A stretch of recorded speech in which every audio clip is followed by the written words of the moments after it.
Hello, good morning. My name is Nelia. Welcome to my YouTube channel.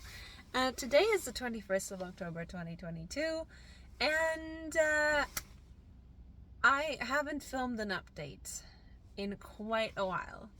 An update on my foot, not necessarily my life, but my foot.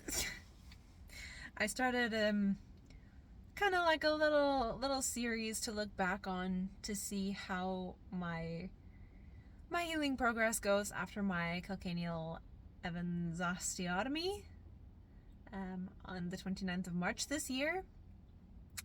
And so I thought, I should probably do an update. But before we begin, there's a meme that's been sitting in my head for the past probably 3 or 4 weeks. So what's your drink of choice? A Negroni. Oh, I was going to say the same thing. Spugliato. Oh, with Prosecco in it. Oh, stunning!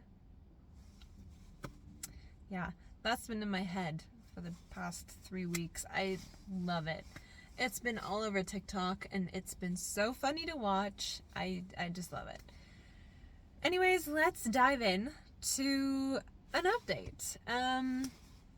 Yeah, the surgery was the end of March this year. So it's been March, April, May, June, July, August, September, October. It is now technically 7 months post-op,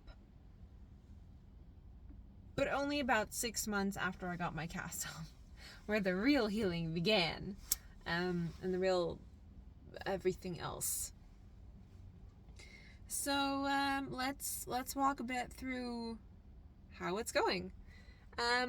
Steps wise, I'm hitting a lot more steps now than I did before my surgery. Generally, before my surgery, I would have averaged around 5,600 steps after I walked my dogs. That would be like at the end of the day, just because I couldn't really walk any further. I had a lot of pain in my bunion, and so that really prevented me from doing anything else.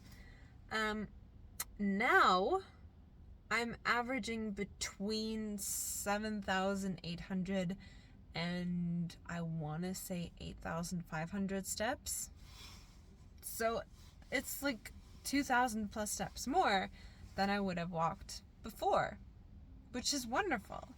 I've even managed to get up to, I think it was 10,900 something at the end of the day.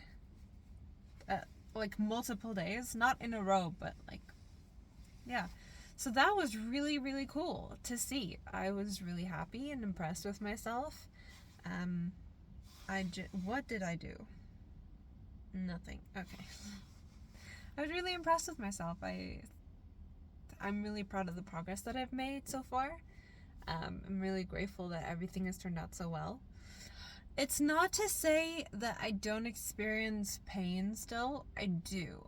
There is, if this is my foot, here's a muscle. Like, this is the heel, and then there's a muscle here that goes up into my leg that just feels very tight. And I do have a suspicion that it is probably because of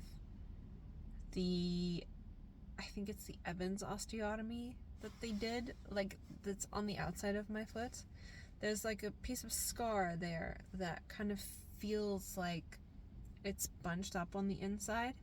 So I'm thinking maybe with a little bit of massaging just that piece, that perhaps eventually the muscle tightness will go away. But it's not something that is debilitating. Like, it's annoying walking and feeling that, like, pulling, but it doesn't hurt afterwards. What does hurt, though, is bringing my foot inwards and then rolling it out. Like, that motion, just like when you're in that space, I'm pretty sure it's also either a muscle or a ligament that's too tight. And when I do it, sometimes I take my foot and I just kind of manually manipulate it with my hand, because that hurts less than using the muscles in my foot to do it. And then after like 20-30 seconds of doing that, the pain goes away. It's like it was never there. So I think it's definitely just a muscle or something that's, just stressed, contracted, that doesn't want to relax fully. Until you do that and you kind of stretch it out a little bit, and then it's like, oh, okay, I'm fine now. So that does sometimes hurt, but it's easy to mitigate. It's easy to get rid of. Then my foot is still kind of dead on the outside.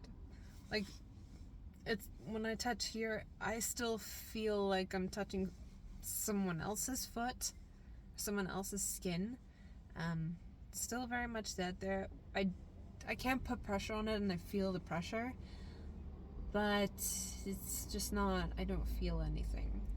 Like from the middle of my scar down to like my pinky toe, and then on my second toe from the outside, I don't really feel much there. So I'm also a little bit cautious cutting my nails, because usually you could feel when you're doing something wrong when you're cutting them too short. This one is like you have to visually look at them and be like, okay, I think that's fine.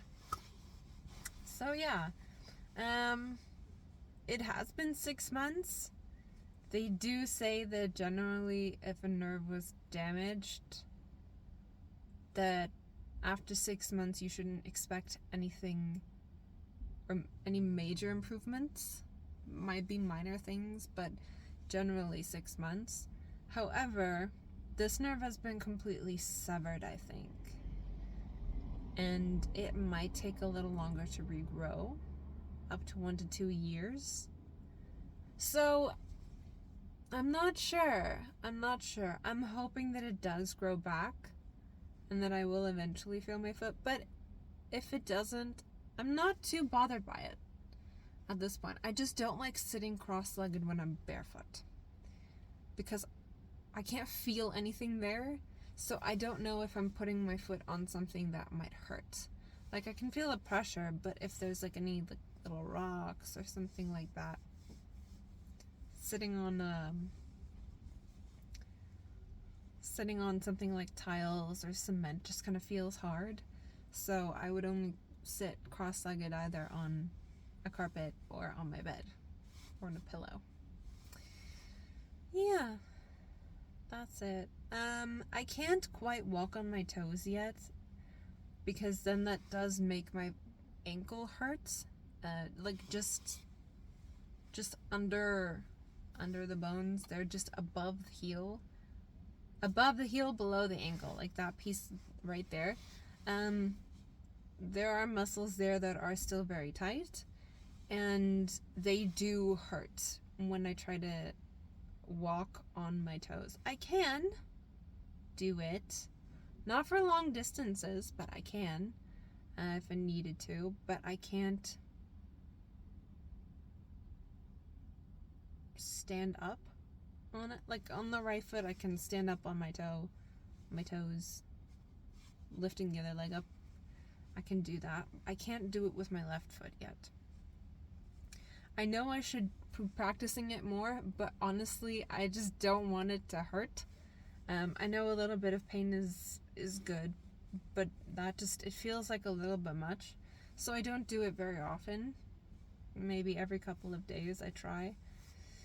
I know doing it more will probably result in me getting better at it quicker. But it's a thing of, like, listen to your body. Like, push yourself out of the comfort zone, yes, for growth. It's perfect. But if you feel like something is hurting too much, it's like a sharp, sudden pain, then you shouldn't be doing it. Go back a step and then just go from there. Go slower. That's what I've been doing. I've been going slow because it hurts. Yeah. Further to that, everything has been fine. The scars look pretty good. The one on where they removed my bunion, the first part over my big toe and the joint is almost invisible.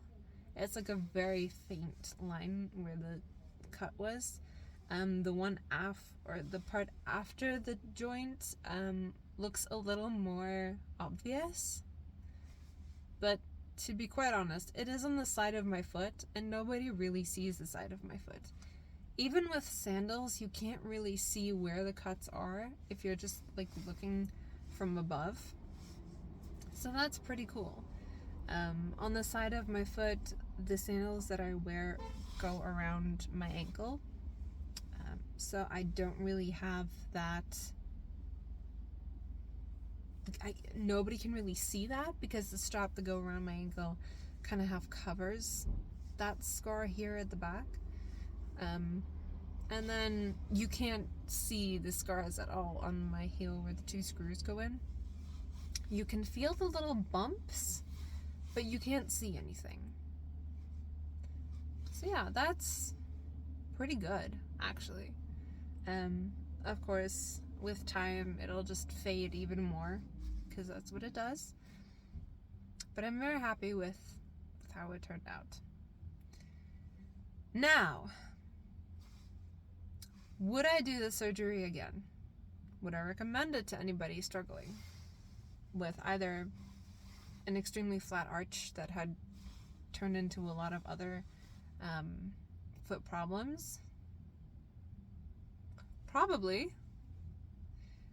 Ever since doing this, I've also come across a bunch of Instagram accounts like Gait Happens and Anya's Reviews and a bunch of others that talk about strengthening your foot muscles.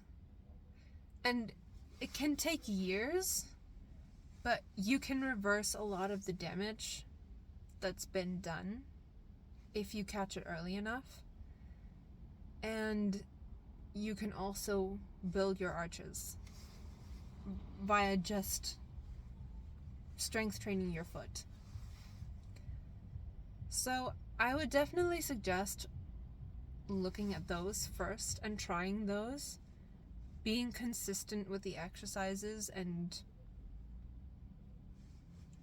pushing yourself a little bit just to get your foot stronger.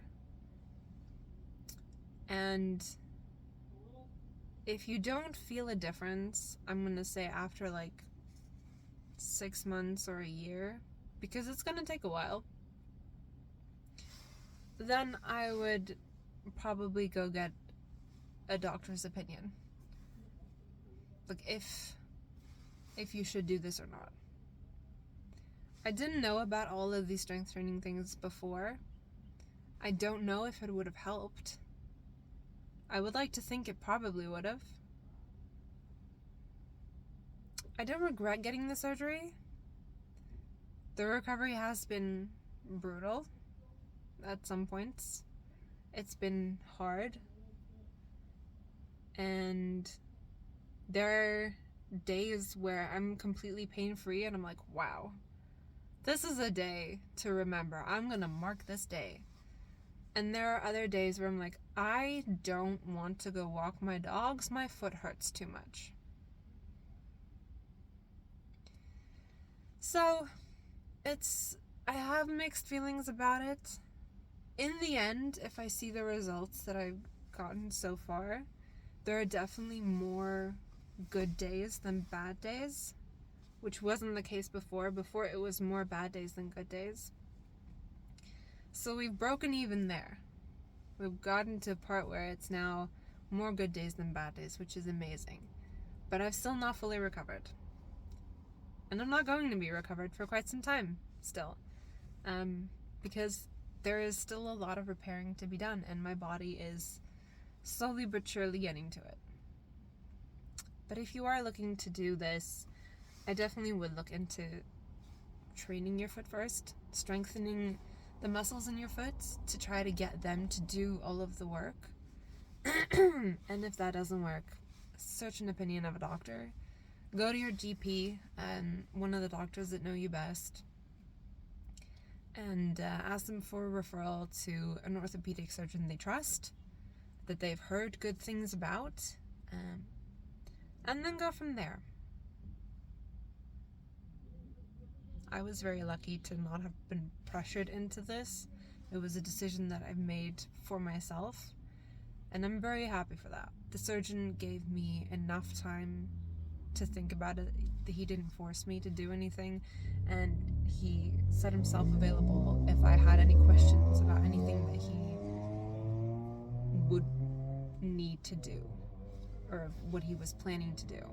He gave me all of the risks. He gave me all of the benefits, what I can expect in recovery.